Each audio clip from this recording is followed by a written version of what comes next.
Bạn đã bao giờ tự hỏi thói quen tưởng chừng như vô hại lại có thể đang cản trở bạn trên con đường tìm kiếm sự bình yên và viên mãn trong cuộc sống chưa?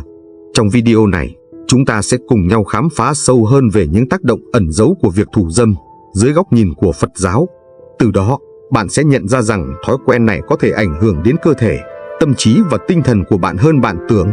Không chỉ đơn thuần là hành vi sinh lý, thủ dâm có thể dẫn đến những hệ lụy về sức khỏe thể chất, sự mất kết nối trong các mối quan hệ, thậm chí là ảnh hưởng xấu đến sức khỏe tinh thần.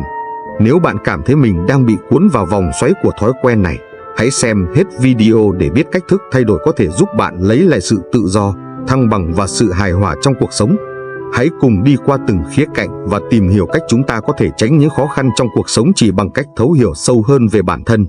Nếu xem đến cuối video, bạn sẽ biết được làm thế nào để giảm bớt những căng thẳng không cần thiết và sống một cuộc sống an nhiên, trọn vẹn hơn. 1. Những bất tiện về thể chất. Thủ dâm thường xuyên có thể tạo ra nhiều vấn đề cho cơ thể. Điều đầu tiên chúng ta cần hiểu là hành động này có thể gây ra cảm giác khó chịu về mặt thể chất. Một số người có thể gặp phải tình trạng mệt mỏi, đau nhức hay thậm chí là tổn thương các bộ phận nhạy cảm của cơ thể khi thực hiện quá nhiều.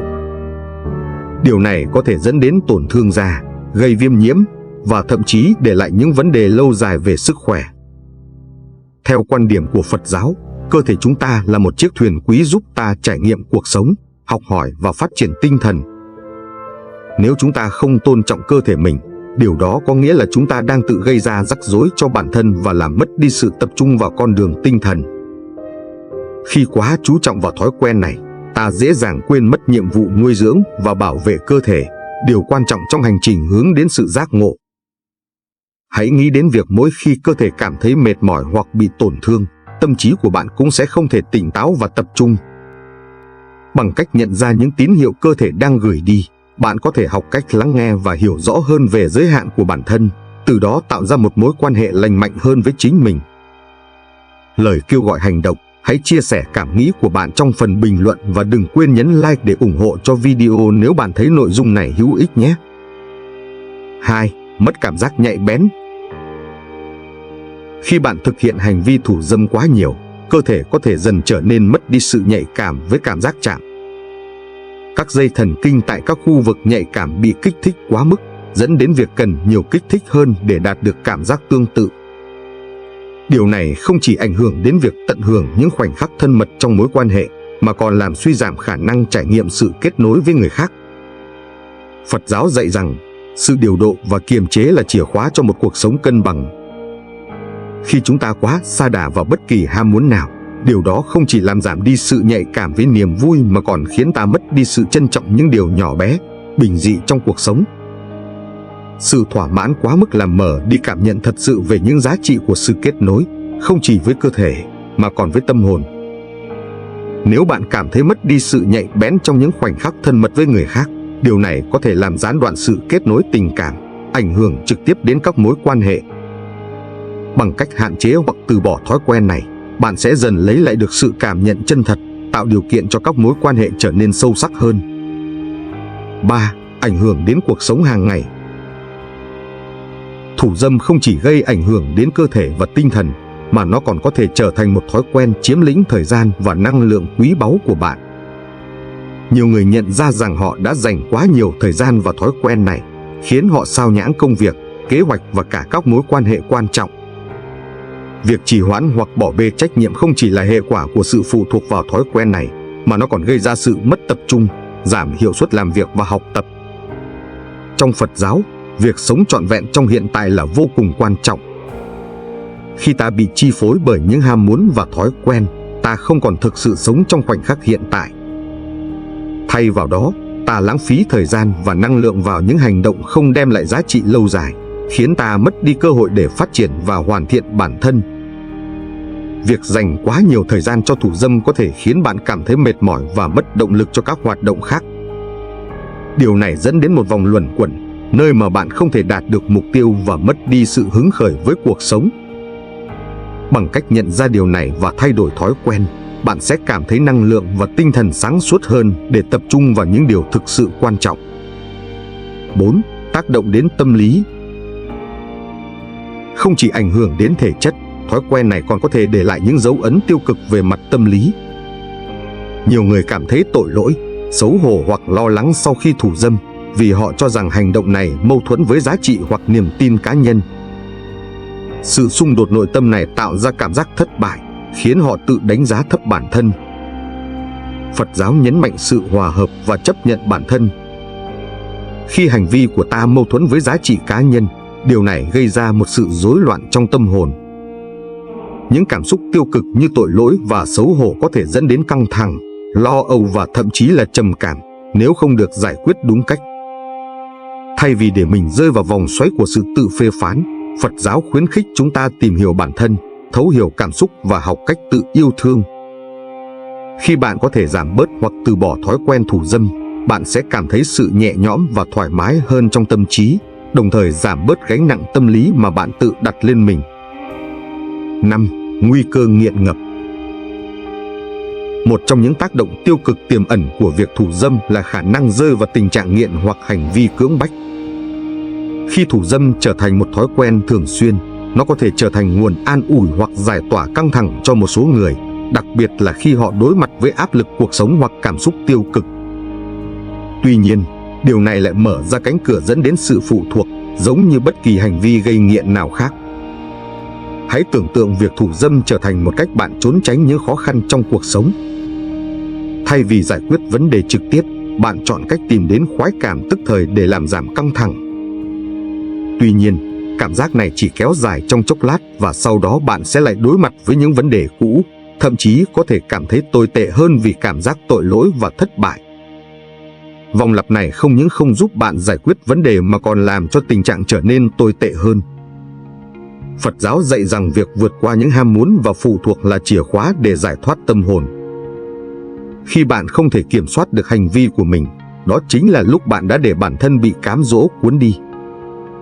Bằng cách từ bỏ thói quen này, bạn sẽ không chỉ lấy lại sự tự do tinh thần mà còn có thể tập trung vào những mục tiêu lớn hơn trong cuộc sống. Điều này sẽ giúp bạn cảm thấy có kiểm soát hơn và không còn bị cuốn vào những cơn nghiện ngập vô thức. 6. Ảnh hưởng tiêu cực đến các mối quan hệ. Việc thủ dâm quá mức không chỉ ảnh hưởng đến bản thân mà còn có thể tác động tiêu cực đến các mối quan hệ của bạn.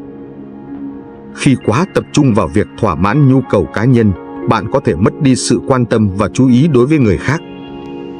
Điều này có thể dẫn đến sự xa cách trong mối quan hệ tình cảm, làm giảm sự kết nối và thấu hiểu giữa bạn và đối phương.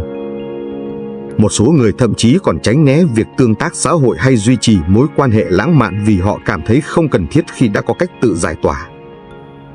Tuy nhiên, Phật giáo nhấn mạnh tầm quan trọng của sự tương tác xã hội và tình yêu thương. Mối quan hệ với người khác là yếu tố quan trọng để phát triển lòng từ bi, lòng trắc ẩn và sự thấu hiểu những giá trị cốt lõi giúp chúng ta sống một cuộc đời ý nghĩa và trọn vẹn. Khi bạn dành quá nhiều thời gian và năng lượng cho việc thủ dâm, bạn có thể mất đi sự kết nối với những người thân yêu, làm giảm chất lượng của các mối quan hệ. Bằng cách kiểm soát thói quen này, bạn sẽ có thể tạo ra một mối quan hệ tốt đẹp hơn, sâu sắc hơn và tránh được những rạn nứt không đáng có. 7. Cản trở sự phát triển cá nhân. Thủ dâm quá mức có thể cản trở sự phát triển cá nhân và tinh thần của bạn. Khi bạn dành quá nhiều thời gian và năng lượng vào hành vi này, bạn có thể bỏ qua những mục tiêu quan trọng khác trong cuộc sống. Chẳng hạn như phát triển sự nghiệp, học tập hay thậm chí là phát triển kỹ năng cá nhân. Sự phụ thuộc vào khoái cảm ngắn hạn có thể khiến bạn không còn động lực để theo đuổi những mục tiêu dài hạn, dẫn đến việc trì hoãn và bỏ lỡ những cơ hội quý báu trong cuộc sống. Trong Phật giáo, sự phát triển cá nhân và tinh thần luôn là một quá trình không ngừng nghỉ. Khi bạn bị cuốn vào vòng xoáy của những ham muốn ngắn hạn, bạn dễ dàng quên mất mục tiêu lớn hơn của mình, đó là sự giác ngộ và bình an trong tâm hồn. Thay vì để bản thân bị kiểm soát bởi những ham muốn này, bạn có thể chọn con đường tự kiềm chế và tập trung vào việc phát triển bản thân một cách toàn diện. Khi bạn từ bỏ thói quen này, bạn sẽ cảm thấy tinh thần minh mẫn hơn, có nhiều thời gian và năng lượng để theo đuổi những điều có giá trị thực sự trong cuộc sống. Điều này không chỉ giúp bạn tiến xa hơn trên con đường sự nghiệp mà còn mở ra cánh cửa dẫn đến sự thăng hoa về tinh thần. 8. Ảnh hưởng đến lòng tự trọng. Một trong những hậu quả tâm lý rõ rệt nhất của việc thủ dâm là sự giảm sút lòng tự trọng. Nhiều người sau khi thực hiện hành vi này thường cảm thấy hối hận, tự trách mình và đánh giá thấp giá trị bản thân. Cảm giác tội lỗi và thất bại có thể khiến bạn rơi vào trạng thái tiêu cực, dẫn đến việc tự xem mình kém cỏi và không xứng đáng. Phật giáo khuyến khích chúng ta học cách yêu thương và chấp nhận bản thân mình. Khi bạn để thói quen này điều khiển cuộc sống, bạn không chỉ làm tổn thương cơ thể mà còn hủy hoại lòng tự trọng của chính mình. Hãy tự hỏi bản thân, mình có xứng đáng với một cuộc sống tốt đẹp hơn không? Nếu câu trả lời là có, thì việc từ bỏ thói quen này là bước đầu tiên để bạn phục hồi lòng tự trọng và xây dựng một cuộc sống mà bạn xứng đáng có. Thay vì để những cảm xúc tiêu cực chi phối, bạn hãy học cách trân trọng bản thân và nhận ra giá trị thực sự của mình. Điều này không chỉ giúp bạn cảm thấy tự tin hơn mà còn mở ra những cơ hội mới trong cuộc sống và các mối quan hệ. 9. Trở lại sự cân bằng và hòa hợp. Cuối cùng, một trong những giá trị quan trọng nhất mà bạn có thể đạt được khi từ bỏ thói quen thủ dâm là sự cân bằng và hòa hợp trong cuộc sống. Khi bạn không còn bị chi phối bởi những ham muốn và phụ thuộc, bạn sẽ cảm thấy tâm trí của mình được giải thoát và có nhiều không gian hơn để phát triển tinh thần. Phật giáo luôn nhấn mạnh sự cân bằng và hòa hợp trong mọi khía cạnh của cuộc sống. Khi bạn từ bỏ những thói quen không lành mạnh, bạn sẽ nhận ra rằng bản thân mình có khả năng sống một cuộc sống đầy ý nghĩa và trọn vẹn hơn. Bạn sẽ cảm thấy sự bình yên nội tại và khả năng tập trung vào những mục tiêu quan trọng nhất của mình. Sự cân bằng này không chỉ giúp bạn đạt được những thành tựu cá nhân mà còn mang lại sự hài hòa trong các mối quan hệ và cuộc sống hàng ngày. Bằng cách sống trong sự cân bằng và không để những ham muốn điều khiển, bạn sẽ cảm thấy sự hạnh phúc thực sự từ bên trong. Thủ dâm có thể là một hành vi mang lại khoái cảm tức thời, nhưng những tác động tiêu cực của nó có thể kéo dài và ảnh hưởng đến mọi khía cạnh trong cuộc sống của bạn, từ việc gây ra các vấn đề về sức khỏe thể chất, tâm lý cho đến việc cản trở sự phát triển cá nhân và phá vỡ các mối quan hệ. Thói quen này có thể làm cho cuộc sống của bạn trở nên phức tạp hơn rất nhiều.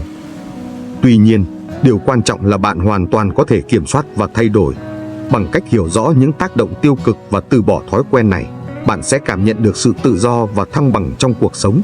Cuộc sống của bạn sẽ trở nên hạnh phúc, ý nghĩa và trọn vẹn hơn khi bạn không để bản thân bị ràng buộc bởi những ham muốn ngắn hạn.